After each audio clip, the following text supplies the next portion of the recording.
नमस्कार, खबर उत्तराखंड देख रहे हैं आप और मैं हूं आपके साथ सपना दीपक मद्देशिया। बुलेटिन का आगाज करेंगे। सरकार के 3 साल के कार्यकाल पूरा होने पर आपको बता दें कि रुद्रपुर में धामी सरकार के 3 साल बेमिसाल कार्यक्रम के तहत सेना सुशासन और विकास कार्यक्रम आयोजन किया गया। इस दौरान सीएम पुष्कर सिंह धामी ने कार्यक्रम में शिरकत करते हुए हजारों लोगों को संबोधित किया। इस दौरान कार्यक्रम स्थल पर लोगों के सरकार की योजनाओं के बारे में जागरूक करने के लिए तमाम विभागों के स्टॉल भी लगाए गए। इस दौरान सीएम पुष्कर सिंह धामी ने नगर निगम द्वारा तैयार किए गए वेटिंग जोन की दुकानों का शुभारंभ करते हुए व्यापारियों को चाबी भी सौंपी।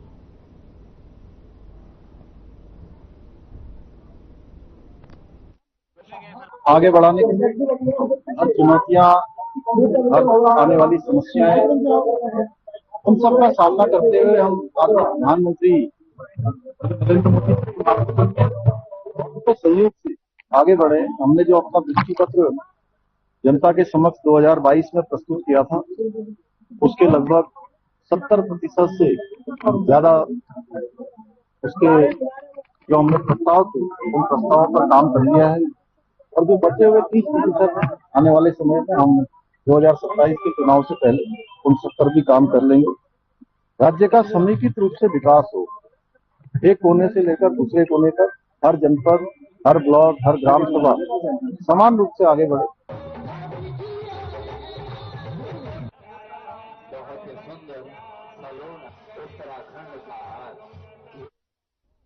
मुख्यमंत्री पुष्कर सिंह धामी के सख्त निर्देश के बाद पुलिस प्रशासन की ओर से अवैध मदरसों के खिलाफ एक्शन लगातार जारी है। आपको बताते चले कि अभी अगर हम बात कर ले तो 100 से भी ज्यादा अवैध मदरसों को सील कर दिया गया है और ऐसे में वही अवैध मदरसों के साथ ही सरकारी जमीन पर अतिक्रमण बनाई गई है। मजारों पर भी प्रशासन की पैनी नजर बनी हुई है और इसको लेकर एक बार फिर मुख्यमंत्री ने अतिक्रमण करने वालों को चिताया है। उन्होंने कहा है कि अवैध अतिक्रमण, अवैध मजारे जो भी हैं, सबको वैध रूप से लाया जाएगा और जब तक ये अतिक्रमण पूरी तरीके से नहीं हटेगा तब तक अभियान जारी रहेगा और ये काम केवल शुरू करने के लिए नहीं है बल्कि पूरी तरीके से साफ सफाई करने के लिए है।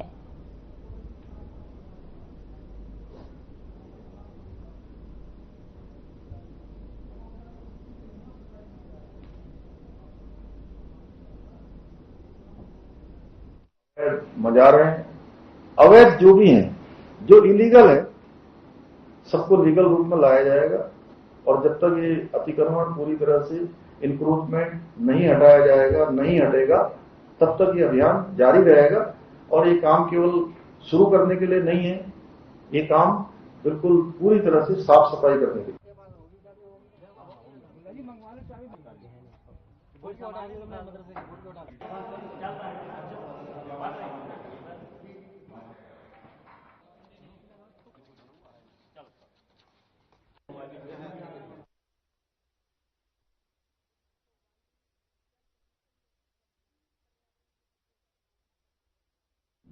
मुख्यमंत्री पुष्कर सिंह धामी ने HRDG अवार्ड सम्मान में 3 व्यक्तियों और 9 संस्थानों और 4 औद्योगिक प्रतिष्ठानों को एसडीजी अचीवर अवार्ड से सम्मानित किया, जिसमें पिछले वर्ष के एसडीजी अवार्ड से पुरस्कृत व्यक्तियों और संस्थानों द्वारा की जा रही अभिनव पहले भी पुस्तक आगामी 2.0 और एसडीजी पर लोकार्पण किया गया। तो वही तस्वीरें आपको दिखा रहे हैं जहां पर तीनों जनपदों के मुख्य विकास अधिकारी भी मौजूद रहे, जहां पर मुख्यमंत्री ने वहां सम्मानित किया और मुख्यमंत्री ने विभिन्न क्षेत्रों में नवाचार और उत्कृष्ट कार्य करने वाले लोगों और संस्थाओं को एसडीजी अचीवर्स अवार्ड से सम्मानित होने पर बधाई दी।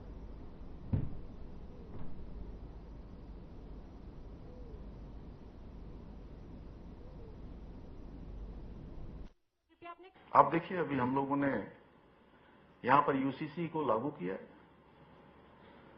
यूसीसी लागू किया, देश की आजादी के बाद हमारा राज्य पहला राज्य है जहां पर सबके लिए एक समान कानून लागू हो गया है। हमने नकल का कानून लागू किया है। आपको ध्यान होगा, आज से कुछ वर्षों पहले नकल बहुत बड़ी समस्या थी, और इतनी बड़ी समस्या थी कि जो होनहार बच्चे थे हमारे, गरीब माता पिता के बेटे बेटियां, उनका विश्वास ही खत्म हो रहा था। उनको लगता ही नहीं था उनके कि हम तैयारी करेंगे, हम मेहनत करेंगे तो हमारा कहीं चयन होगा, सिलेक्शन होगा।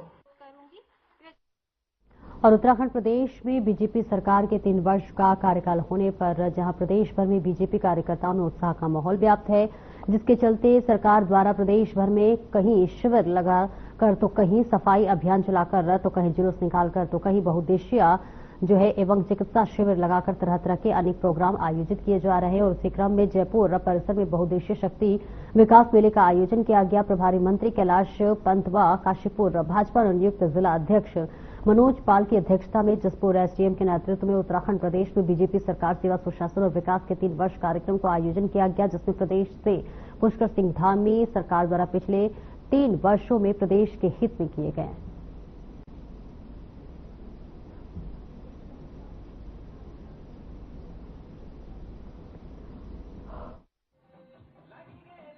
मंत्री जी जो हमारे ही जनपद के रहने वाले हैं और उनके साथ लंबी यात्रा हम सब लोगों की रही है। आपके 3 वर्ष के कार्यकाल को लेकर आज सरकार ने पूरे प्रदेश के अंदर इस प्रकार के आयोजन किए हैं।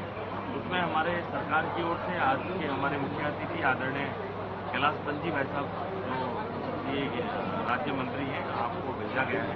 और मैं देख रहा हूँ बहुत ही उत्साह जनता के मन में है, जनता यहाँ इन कार्यक्रमों में आ रही है।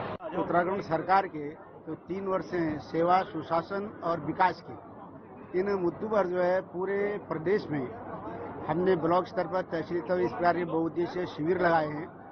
और उन शिविरों में हमारी जो सरकार की योजनाएं हैं, जो हमने जनता के लाभ के लिए जो योजनाएं बनाई हैं, वो योजनाएं उन तक पहुंचे। और इस बहुउद्देशीय शिविर में जो भी यदि किसी को कोई लाभ नहीं मिल पाया हो, किसी का कोई आयुष्मान कार्ड नहीं बन पाया हो, किसी का विकलांग कार्ड नहीं बन पाया हो, किसी का कोई अन्य काम नहीं हुआ हो, तो इस बहुउद्देशीय शिविर में जो आज के दिन हमारे यहाँ 24 शिविर लगे हैं और हर उसमें जाके कैंप में जाके वो अपना समस्या का समाधान कर सकता है। वाला कल्याणपुर बना है, वहाँ पर हमारा बाईपास नहीं, ये हमारी दोनों गाँव की बहुत समस्या है। हमें 5-7 किलोमीटर घूम के जाना पड़ता है, तो सभी ट्रेन हमें वहाँ पर जाना, ये पूरे क्षेत्र की डिमांड है। क्योंकि उसके लिए बहुत दिक्कत आ रही है, 7-8 किलोमीटर घूम के जाना पड़ता है, ये पठानपुर रोड वाली पे आगे जाना पड़ता है। तो हमें वहाँ सभी ट्रेन मिलनी चाहिए हर हाल में। तो ये हमने ये अक्षर करा के और यहाँ जनता दरबार में आज नगर पालिका में मैं काम करती थी तो हटा दिया गया था। अब मैं चाहती हूँ कि मेरा लड़का कोई बच्चे रखे, मैं तो काम करती रही हूँ। आदमी बीमार रहते हैं, मैंने तो काम कोरोना में भी करा, मुझे काम करते करते तो 10-12 साल हो गए थे नगर पालिका में। तो बेटे को नगर पालिका में रखवाना है इस कारण।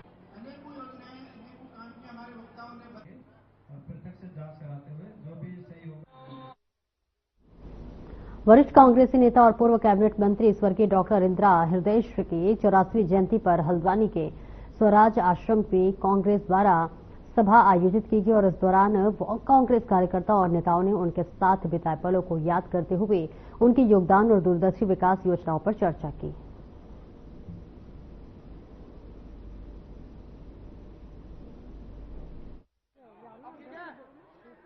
देखिए, आज आप देख रहे हैं यहाँ पर स्वराज आश्रम में सारे वरिष्ठ कांग्रेसी मौजूद हैं और विधायक जी यहाँ पर सबको सम्मानित कर रहे हैं। मैं श्रद्धा सुमन अर्पित करता हूँ। वो एक लौह महिला थी, उन्होंने प्रदेश के लिए बहुत विकास कार्य किए। यहाँ पर जो स्टेडियम, अंतर्राष्ट्रीय स्टेडियम बनाने में उनका विशेष योगदान रहा और यहाँ पर सारे जितने विकास कार्य पूरे प्रदेश में होते थे उसमें सब अहम योगदान डॉक्टर श्रीमती इंदिरा हृदयेश्वर जी का रहता था और सारे कांग्रेस को साथ में लेकर चलती थी। आज वो हमारे बीच में नहीं है, उनका बहुत बड़ी कमी पूरे प्रदेश को खलती है। आगे मुझे उम्मीद है कि उनके सुपुत्र सुमित हृदयेश्वर जी जो हल्द्वानी के विधायक हैं, वो उनका कदम उनको आगे बढ़ाएंगे। कांग्रेस को उनका जो यहाँ पे योगदान है केवल कांग्रेस ही नहीं, पूरी चाहे जितने विपक्ष के लोग दिए सब उनका लोहा मानते हैं। एक विकसित हल्द्वानी, विकसित उत्तराखंड के लिए जो उन्होंने भूतपूर्व कार्य करे जब भी सरकार में वो रही, और उससे पहले शिक्षकों के हक के लिए जो लड़ाई लड़ी उत्तर प्रदेश के जमाने में, उत्तराखंड राज्य के लिए जो लड़ाई लड़ी, और जो यहाँ पे पैमाने उन्होंने, चाहे हम बात करें डिप्लोमेसी की बात करें, राजनीति करने का एक जो उनकी सोच थी, तो ऐसी कई सारी चीजें, फिर संसदीय ज्ञान की जो लोग बार बार बात करते हैं, आज हम देख रहे हैं सदन में ऐसी अनर्गल बातें होती हैं, तो उनके सामने अगर ऐसा कुछ हुआ होता तो शायद ऐसी नौबत ही नहीं आती। एक तरफ से करवा, थोड़ा पीछे को आ जाओ, आंटी थोड़ा घूम जाओ, आंटी ऊपर।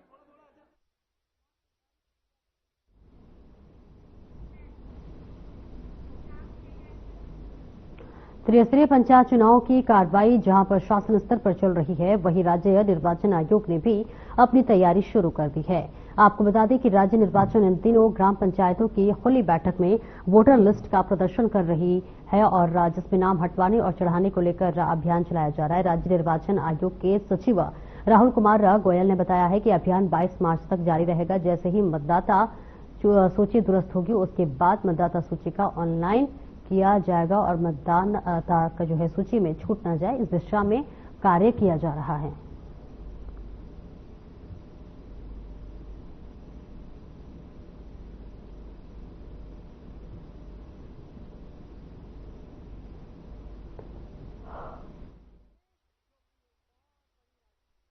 देखिए, राज्य निर्वाचन आयोग की ओर से सर्वप्रथम जो निर्वाचक नामावली होती है उसको तैयार करने का दायित्व होता है।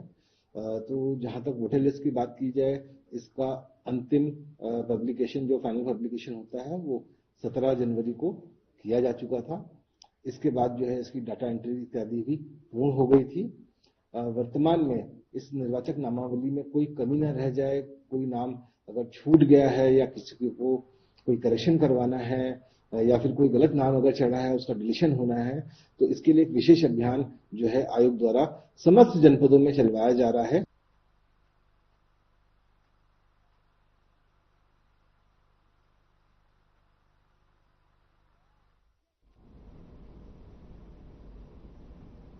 धामी सरकार के 3 साल पूरे होने पर कई महत्वपूर्ण घोषणाएं जनहित में की गई है।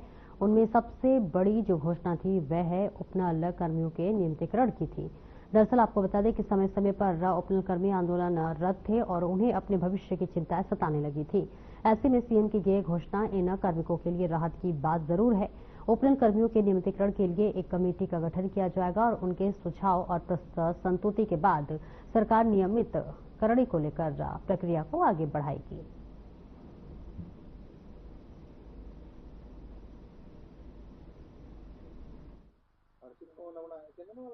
देखिए, हमारे प्रदेश के यशस्वी मुख्यमंत्री माननीय पुष्कर सिंह धामी जी के जो 3 साल का कार्यकाल पूरा हुआ है, उस कार्यकाल में प्रदेश की जनता के लिए, प्रदेश के हित के लिए जो जो अच्छा कार्य हो सकता है और प्रदेश की समृद्धि, प्रदेश को विकसित राज्य बनाने की दिशा से उनके द्वारा लगातार उस दिशा में आगे वो बढ़ रहे हैं।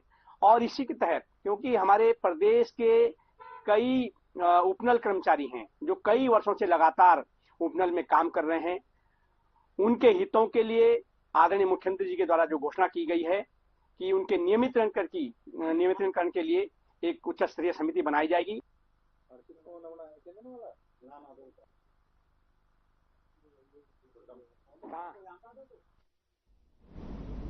अरवई उत्तराखंड की आयरन लेडी कही जाने वाली इंदिरा हृदयेश की चौथी जयंती पर देहरादून के कांग्रेस भवन में पार्टी के वरिष्ठ नेताओं और कार्यकर्ताओं ने उन्हें श्रद्धांजलि दी।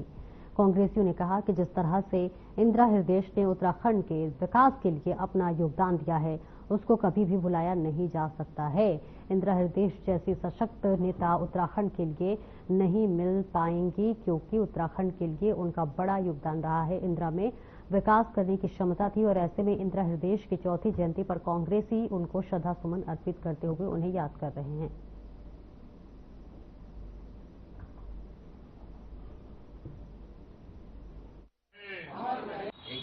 देखिए, स्पष्ट साफ बोलने वाली, साफ नीतियों वाली वो महिला थी। जिसके साथ हैं, जिसके साथ नहीं है नहीं है।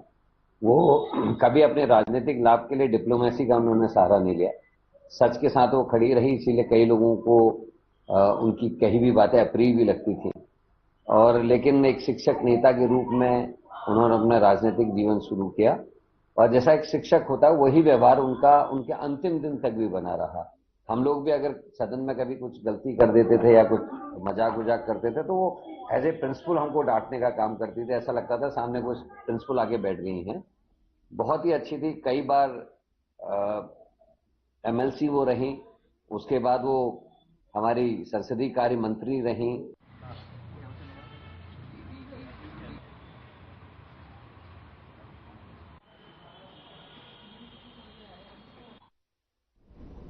उत्तराखंड की बीजेपी सरकार अपने 3 साल पूरे होने पर प्रदेश भर में तमाम कार्यक्रम आयोजित कर रही है।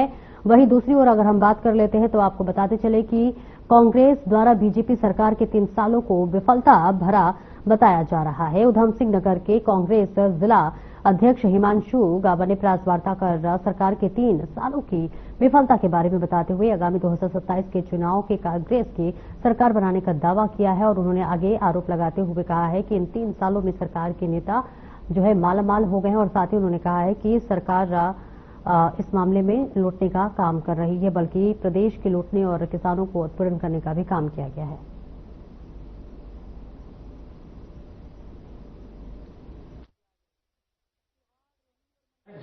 उत्तराखंड जो कांग्रेस के लोग हैं वो की सरकार का 3 साल का कार्यकाल है और इनका कहना यह है कि वे 3 साल बेमिसाल।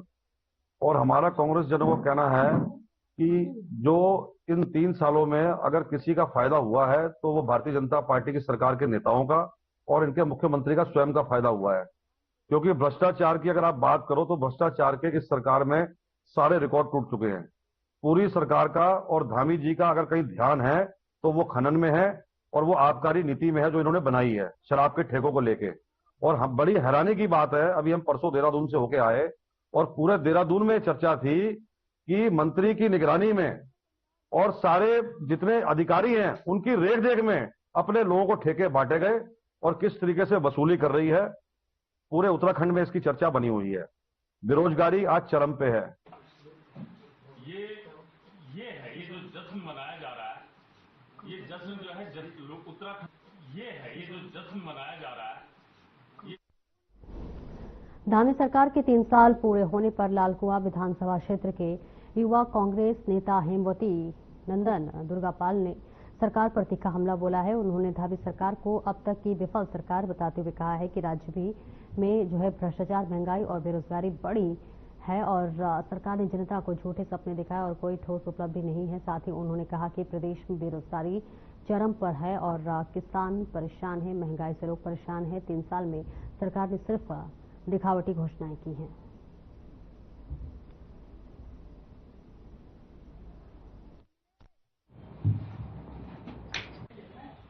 जी अगर पूरे प्रदेश में देखो स्वास्थ्य सुविधाएं बेहाल हैं, अस्पताल में डॉक्टर नहीं है, स्कूलों में शिक्षा बेहाल है, टीचर नहीं है, ऐसे ही कारोबारी परेशान है। और ये सरकार ऐसे कानून लेके आई, भू कानून लेके आई तो उसमें 2 जिले गायब कर दिए, यूसीसी लेके आई तो उसमें एक ऐसा क्लॉज डाल दिया कि पूरे उत्तराखंड में थू हो रही है। तो निराशाजनक कार्यकाल रहा है। कारोबारी परेशान, किसान परेशान, मजदूर परेशान, कोई भी इस सरकार के कार्यकाल से संतुष्ट नहीं है। हाँ जो है कागजों में और वैसे सरकार इतना काम कर रही है लेकिन धरातल पे कुछ नहीं दिखाई दे रहा है। वो 3 कानूनों की हकीकत तो बता रहा हूं मैं। जी बढ़िया एकदम ठीक।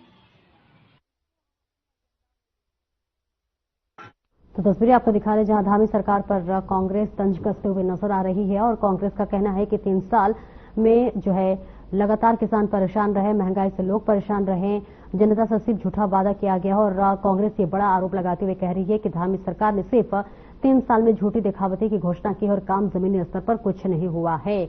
आपको बता दें मुख्यमंत्री पुष्कर सिंह धामी के उत्तराखंड में कार्यकाल का 3 वर्ष पूरा हो चुका है और ऐसे में बीजेपी जश्न मनाती हुई नजर आ रही है। बीजेपी अपने विकास के जो भी दावे किए गए थे पूरा किए उसे दिखाती हुई नजर आ रही है, तो वही दूसरी तरफ कांग्रेस अब तंज कसते हुए नजर आ रही है। और उत्तराखंड प्रदेश के बंगाली कर्मचारी यूनियन समिति के पूर्व अध्यक्ष के द्वारा नवनिर्वाचित पदाधिकारियों को संगठन के प्रति ईमानदार रहने और गोपनीयता शपथ दिलाई गई। समारोह के दौरान सभी पदाधिकारियों को पुष्पहार पहनाकर सम्मानित किया गया और इसी के साथ साथ कथावाचक एवं समाज सेवक रामचंद्र राय ने भी बंगाली समाज में एक होकर रहने के लिए बात कही और इसी के साथ प्रदेश अध्यक्ष रवि सरकार ने कहा कि बंगाली की पहचान उसकी भाषा से और उसकी संस्कृति से होती है, इसलिए समिति का सबसे पहला कार्य बंगाली बाहुल्य क्षेत्रों में प्राइमरी स्कूलों से बंगाली शिक्षा प्रदान करने पर जोर दिया जा रहा है। और यदि प्रदेश उपाध्यक्ष विश्वास ने कहा है कि ये तभी हो सकता है जब छात्रों में अच्छी शिक्षा दी जाए।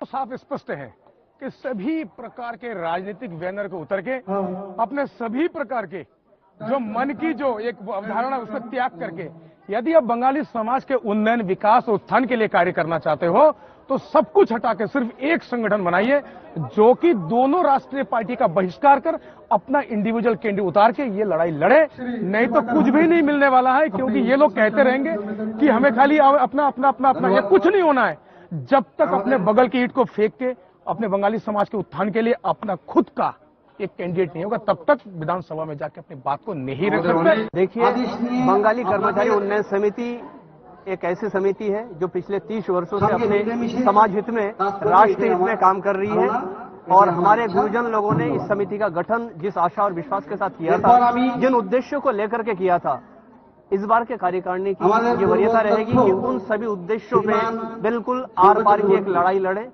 प्रयास निरंतर जारी रखें।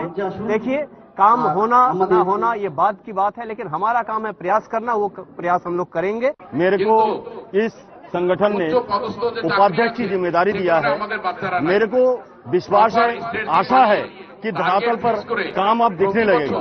कारण क्या है? 2-3 मुद्दे हैं। जैसे मुद्दा नंबर 1, बांग्ला भाषा को लागू करना। इसके लिए मुख्यमंत्री से बात करूंगा, शिक्षा मंत्री से बात करूंगा, बात करके बांग्ला भाषा को लागू करने में अथक प्रयास करूंगा। दूसरी बात एक ये है कि हर समाज का एक कमेटी है, हर समाज का एक अध्यक्ष बनता है जो कि वहां देहरादून में जाकर के अपना स्थान को तलाशने में कोई परेशानी नहीं होती है। लेकिन बंगाली कल्याण समिति को मैं ये चाहता हूं कि इस प्रकार का एक दर्जा मिले जिससे बंगाली लोगों को एक आश्रय का सहारा मिले।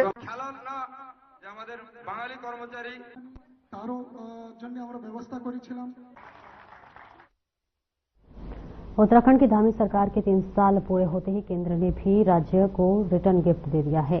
दरअसल केंद्रीय सड़क और परिवहन मंत्रालय ने प्रदेश की 12 योजनाओं के लिए बजट को मंजूरी दी है और इसके तहत उत्तराखंड को कुल 453 करोड़ रुपए के CRIF स्कीम की फायदा मिलने जा रहा है। और अब सरकार के उत्तराखंड को बड़ी सौगात देने वाली प्रदेश की 12 सड़कों को CRIF स्कीम के तहत मजदूरों को इसमें तहत उत्तराखंड की 12 सड़कों पर मिले 453 करोड़ रुपए की जो है मंजूरी मिली है। और कांग्रेस केंद्रीय सड़क और राजमार्ग मंत्रालय ने इस संदर्भ में उत्तराखंड की मुख्य सचिव के पत्र भी लिखा है। CRIF यानी कि central road and infrastructure fund scheme के लिए राज्य के बजट पास हुआ है। हालांकि इस बार योजना के तहत ऐसे समय पर यह बजट मंजूर किया गया है जब धामी सरकार के 3 साल पूरे हो गए हैं।